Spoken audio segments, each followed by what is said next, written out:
Dengar pendapat fiqh muzik itu haram. Jadi macam mana muzik nasyid, hadrah, qasidah dan menggunakan alat muzik dalam persembahan? Dia kata ada dalam fiqh muzik itu haram. Yang betulnya ada 3 pendapat. 2 pendapat yang ramai.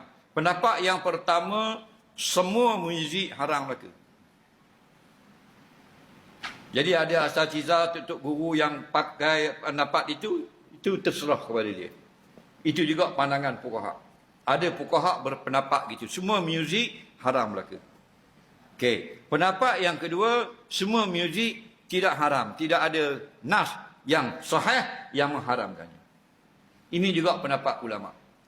Pendapat yang ketiga yang kita pakai, iaitu sebahagian alat muzik itu dibenarkan syarak dan dengan syarat yang ketat. Tidak berlebihan dalam bermuzik. Kalau sampai dengan konsert, dengan pas konsert, pas joget-joget, itu sudah berlebih-lebihan. Takut jatuh hak haram, maksiat yang dicela syarak. Tak?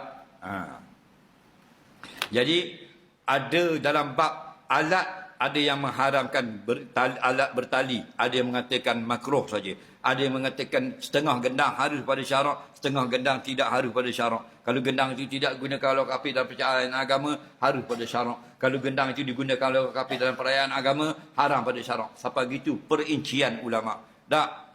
Dan ada setengah ulama kata, tengok benda-benda yang kita sembahkan. Kalau ada di situ alat muzik masih belum haram, masuk perempuan-perempuan yang bernyanyi jadi haram.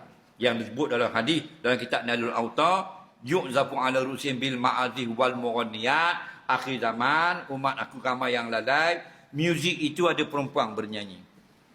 Faham lagi? Jadi pendapat yang pertama, muzik dan perempuan itu sendiri yang haram. Pendapat yang kedua, muzik itu tak haram lagi. Mughanniyat tu, bidu wanita, penyanyi perempuan itu yang mengharamkan acara.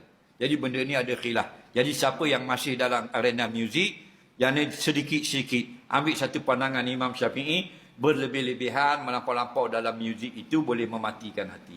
Okey? Soalan seterusnya.